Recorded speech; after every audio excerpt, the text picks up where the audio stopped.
미국 전문가 채널 시청자 여러분 안녕하십니까?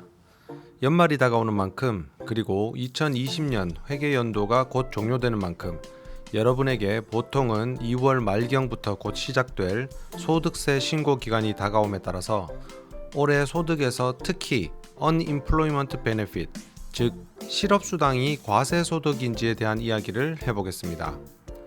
이 실업수당은 직원이 본인의 의사와는 상관없이 해고가 되거나 회사를 그만둘 수밖에 없는 상태가 되었을 때 주정부의 사업주들이 미리 납부를 해둔 실업기금에서 개인에게 지급이 되는 실업급여라고 불리는 수익입니다.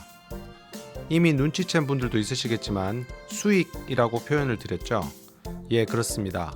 실업수당은 과세소득입니다. 추후에 해당 수익을 받은 정보는 1099G라는 소득 양식을 통해서 통상 1월 말까지 각 납세자들에게 도착을 할 것이고, 이 정보를 바탕으로 반드시 소득으로 추가하여 정산을 하셔야 합니다. 만약 이 수당을 신청하셨을 당시에 보통 균등하게 10%로 적용이 되는 원천징수 신청을 하지 않으신 경우는 당연히 납세액이 산출이 될 것이기 때문에 미리 감안을 하셔서 세금 납부 기일을 넘겨 공연히 이자나 페널티를 납부하시는 일이 없도록 준비하시길 바랍니다. 여기서 1099이란 W2 등의 소득 서류를 받았을 때 누락이 되더라도 괜찮겠지 라고 생각하시면 절대로 안됩니다. 고용주나 소득을 지급한 곳에서 1099이나 W2를 발급했다는 것은 해당 서류를 이미 국세청으로 보고를 하였고 그 사본을 납세자에게 제공하는 것이기 때문에 소득에서 절대 누락시켜서는 안됩니다.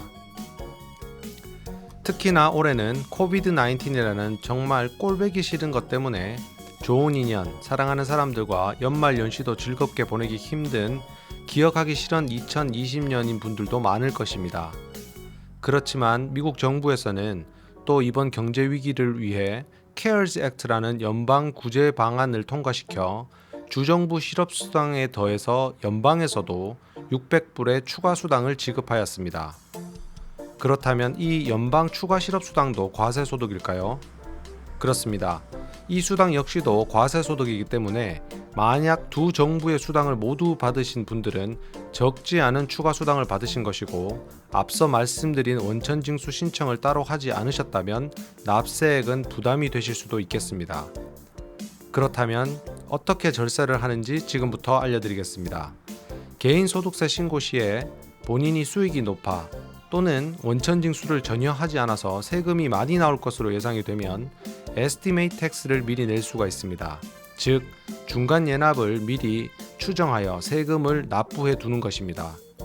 한꺼번에 큰 액수를 내는 것보다 분납하는 것이 당연히 유리하고, 또한 실제로 정산 후 납세액이 커질 경우나 혹은 규정상 중간 예납을 반드시 해야 하는 분들인데도 불구하고 하지 않은 경우 국세청으로부터 공연히 이자나 페널티가 추가로 부여될 수 있으니 당연히 필요하다면 감안을 해야 하는 규정입니다.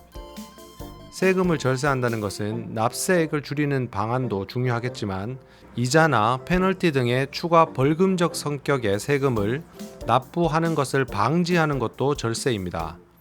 중간예납 대상자는 일반적으로 세금이 1000불 이상 나올 것으로 판단이 되는 경우 작년에 납부한 세금의 100% 혹은 올해 예상 납부 금액의 90%를 납부를 하셔야 페널티가 부과되지 않습니다.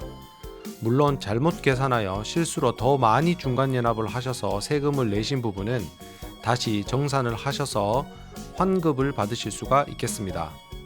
따라서 두 개의 정부 모두에게 원천징수 없이 실업급여를 받으셨거나 혹은 본인이 자영업을 하시거나 독립계약자로서 연말에 원천징수 없는 커미션이나 1099 등의 소득증명서를 받으시는 분들은 꼭 중간예납을 하셔서 반드시 페널티가 부과되는 일이 없도록 하시면 절세에 보다 도움이 되겠습니다.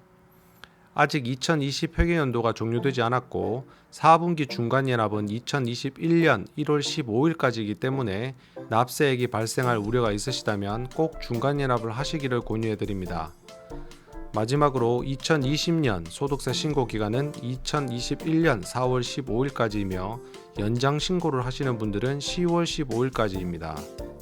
또한 연장 신고를 하신다고 하여 세액 납부 기한 또한 연장이 되는 것이 아니니 이 점 꼭 유의하시기 바랍니다. 즉 세액 납부는 반드시 4월 15일까지 하셔야 합니다. 오늘도 유익한 정보 되셨길 바라며 늘 행복하고 건강한 하루 되시길 바랍니다. 좋아요와 구독은 영상 제작에 많은 도움이 되니 도움이 되셨다면 꼭 부탁드립니다. 오늘도 시청해 주셔서 대단히 감사합니다.